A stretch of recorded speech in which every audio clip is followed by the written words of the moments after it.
Murakaza neza kuri Yuhira. Uno munsi ndagira ngo tuganire ku buryo bwo kuboneza urubyaro umumama cyangwa umugore ashobora gukoresha nyuma y'uko amaze kubyara. Mbese muri wa mwaka wa mbere akimara kubyara, igihe ari konsa, mu buryo bwo kwirinda inda idateganyijwe, cyangwa niba ashaka gushyiramo interivale igihe runaka cy'igihe mbese ashaka kuzongera kubyarira. Rero mbere y'uko dutangira, nagira ngo mbanze nkwibutse ukande kuri subscribe niba uri mushyashya hano kuri channel ya Yuhira, kugira ngo tuzakomeze kubana no mu bindi biganiro dusanzwe ducishaho byiza kandi byungura ubumenyi. Rero tudatinze, ubundi ni akahe kamaro ko gukoresha contraception cyangwa uburyo bwo kuboneza urubyaro nyuma y'uko umumama amaze kubyara? Akamaro ka mbere ubundi ni uko bigufasha nyine kwirinda inda utateganyije, kubera ko niba umaze kubyara ukahita wongera ugatwita ukiri no konsa wa mwana wa mbere, wumva azava ku ibere hakiri kare, mbese ntabwo uzabona umwanya wo kwita ku wa mbere. Icyo ni icya mbere. Ariko noneho urumva niba ukoresheje contraception method, noneho uzabyarira igihe ushakiye, wamaze kwita kuri wa wundi wa mbere, wamaze kuruhuka wowe ubwawe, wamaze gupanga gahunda y'uko uzabyara, mbese ibintu wamaze kubishyira ku murongo. Ushobora gukontorora igihe ushaka kubyara, ukaba aribwo uhagarika gukoresha iyo contraception. Ibyo rero bikagufasha nyine mu buryo nyine bwo gupanga umuryango wawe, cyangwa ibyo bita family planning, bitewe n'uko wowe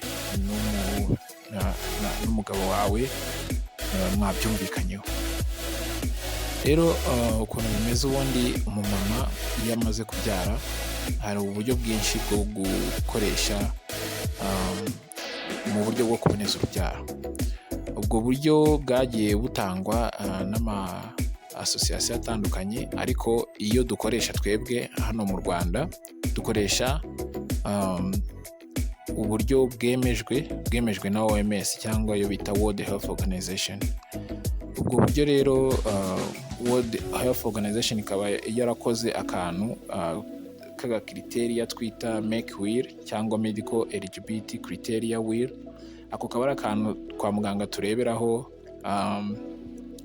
ubwoko bwo kuboneza urubyaro umuntu ashobora gukoresha bitewe na kondisiyo arimo.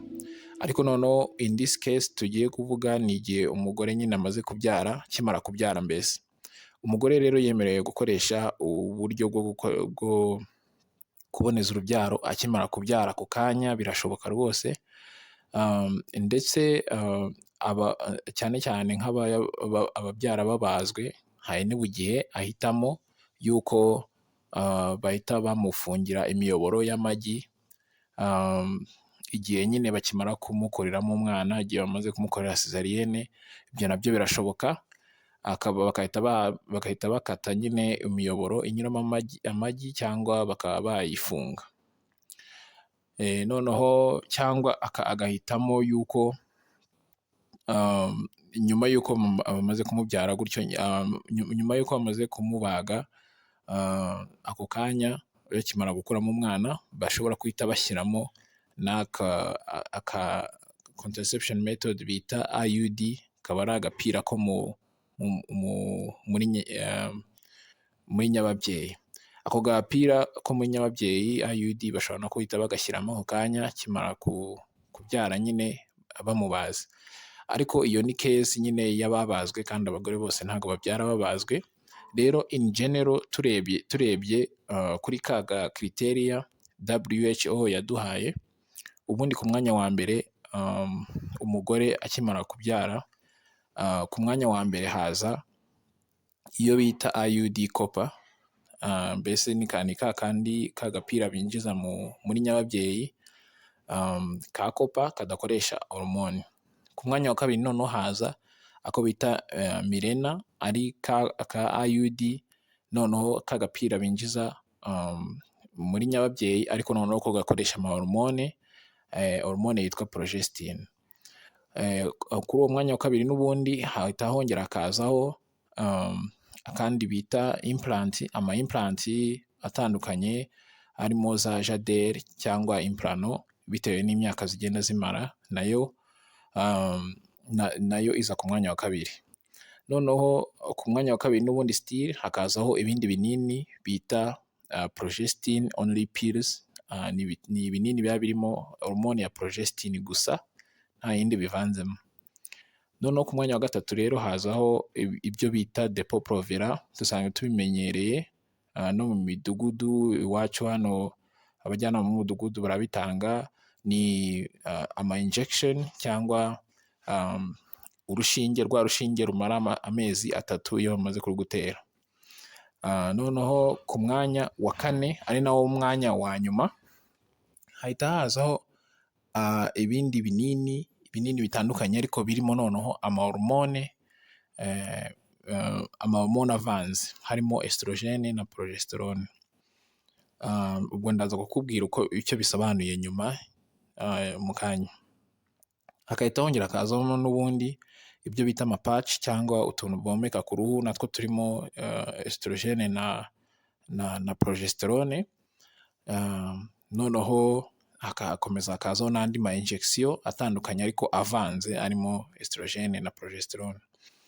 Rero turebeye kuri kano ka make will nk'uko maze kubigusobanurira, impamvu nagiye mbivuga ngo ku mwanya wa mbere, wa kabiri, wa gatatu gutyo, nuko iyo umugore amaze kubyara tugomba kureba kondisiyo aba arimo. Iyo umugore amaze kubyara aba agiye konsa, nawe ubwe kandi umubiri we uba ugiye gusubira muri gahunda wari uriho mbere y'uko atwita nyine, kubera ko haba harabayeho ama hormonal changes menshi igihe atwitaga, cyangwa hormone zo mu mubiri ziba zarahindutse, ziba zigiye gusubira muri gahunda yari isanzwe adafite umwana mu nda. Ibyo byose tubirebaho mbere y'uko tumuha ubwoko bwo kuboneza urubyaro. Ubwo rero bitewe n'izi fagiteri ebyiri nkubwiye, ubundi baje kubona yuko iyo umugore, ubushakashatsi bwerekanye yuko umugore afashe uburyo bwo kuboneza urubyaro burimo ino hormone yitwa estrogene cyangwa ivanze, estrogene ivanze na progesterone, ibyo ari byo byose ipfa kuba irimo hormone ya estrogene. Ino estrogene rero itera ikibazo yuko ishobora gutuma umwana atabona amashereka ahagije, ishobora gutuma amashereka adakorwa neza n'umubiri wa mama w'uno mwana, ndetse bigatuma noneho wa mwana akurura amashereka akayabura.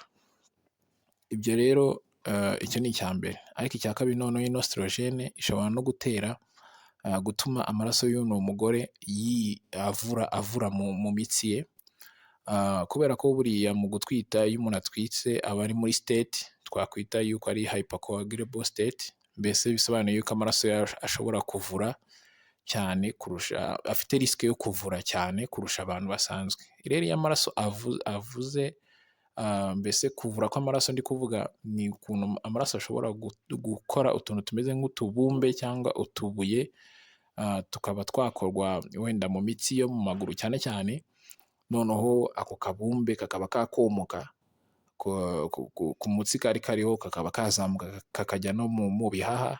Ibyo kandi bikaba byatera ibibazo bikomeye cyane, bigatuma rimwe na rimwe byanica n'umuntu. Ni ibintu biri dangerous mbese mu kubyirinda rero, harimo nyine yuko dukoresha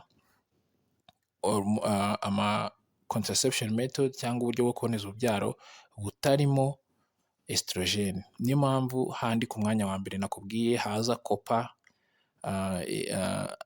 IUD, ubundi bwa kabiri hakaza ikoresha progesterone ariyo Mirena IUD, hakaza ama implant aba arimo progesterone gusa n'ubundi, hakaza